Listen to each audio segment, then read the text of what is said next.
Hello everyone, and welcome back to another drawing time on Introverts. Wait a minute, I'm talking here. Why are you waving your arms around? You're stealing attention. I wasn't doing anything. As you can see, we have a new face here. Dr. Glass will be shown up to talk about the drawing process with me, and since you're new, why don't you introduce a bit about yourself? Hi, well you've already said my name. I'm Dr. Glass, and I'm a psychologist. How interesting. Let's start with this artwork of Link from The Legend of Zelda, Breath of the Wild.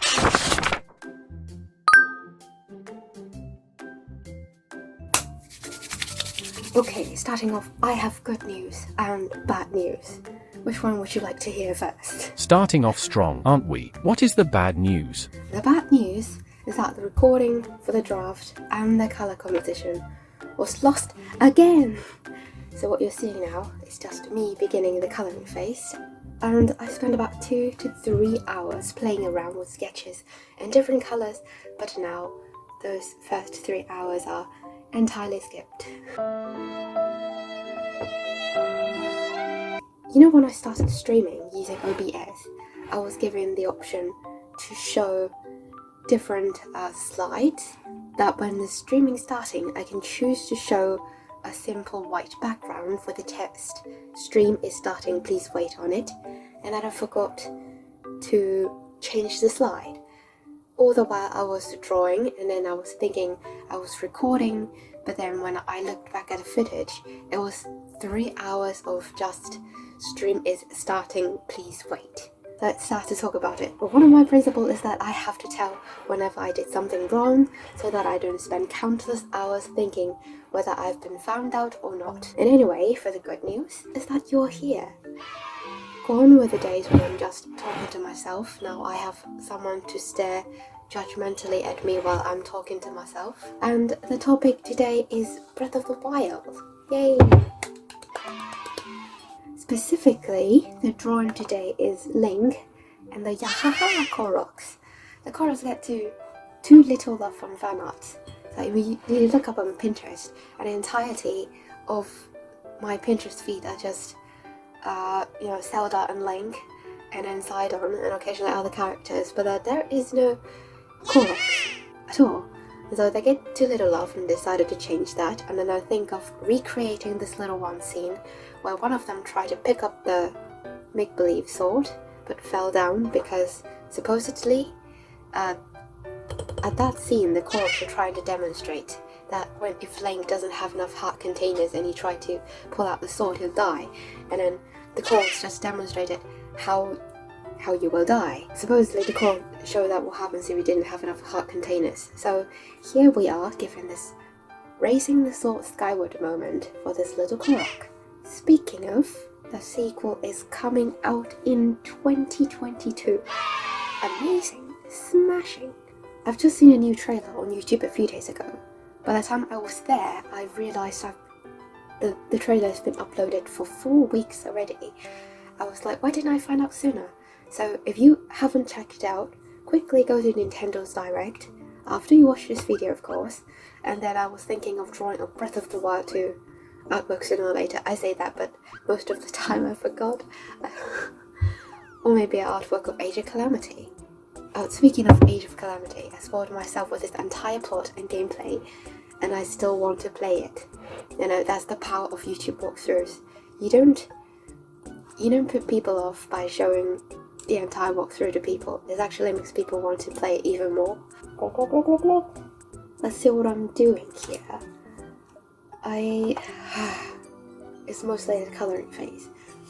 I've realised I've skipped some months, quite a lot of weeks, and at least a few months without drawing, and it's because I've been busy trying to finish my degree.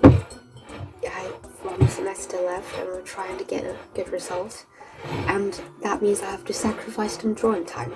And what happens is that this thing existed. And then before, when I was drawing Hades fan art, I felt like I was more in touch with colour, I was more in touch with drawing the details and all.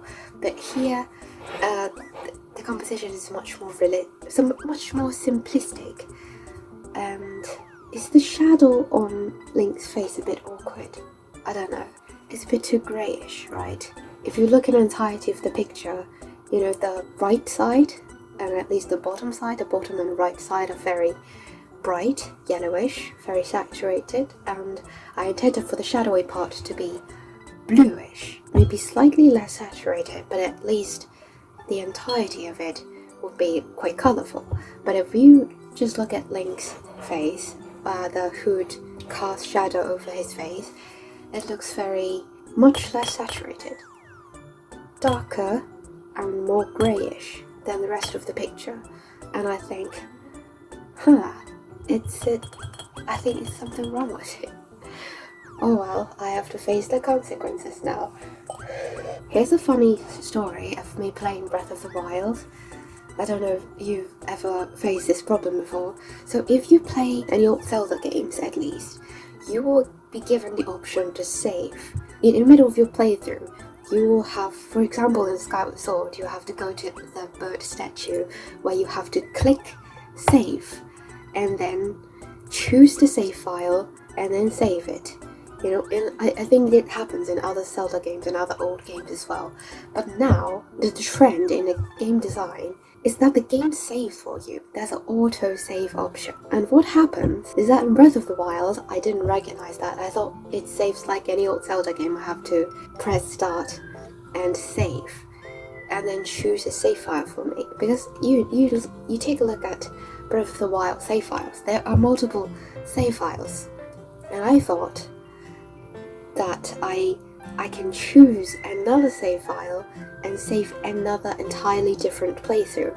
So, you know, at one of the save file, I thought at that point I finished everything. I finished all 4 Divine Beasts except defeating Ganon.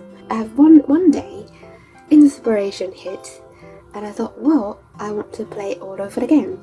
And so I pressed a new game, with the idea that I can save this new game in another save file, but I was wrong.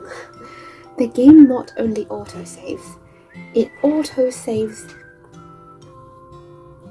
all the save files. And save file 1 is your new game, save file 2 is 10 minutes after your new game, and the third save file is 20 minutes after your new game, and so on and so forth. And when I realised that it was already too late, my old save file, the one where I've almost finished everything, was overwritten by this new game. Was I devastated? Surprisingly not. Probably because I've waited so long since my last playthrough, and I decided, well, what's done is done. I might as well do everything all over again. And interestingly, I still find new things in this game. And that's the beauty and the brilliant game design of Breath of the Wild, I suppose. And I'm thankful for the experience. And also I felt rather stupid. We've all been there, we've all made mistakes, we're all human, yada yada. Do you know about a psychology book based of the Zelda games? What? What is that? The Psychology of Zelda, Linking Our World to the Legend of Zelda series, edited by Dr. Anthony M. Bean. I haven't read it, but I can see why many academics would want to study how video games, both in story and mechanisms, can affect our psyche.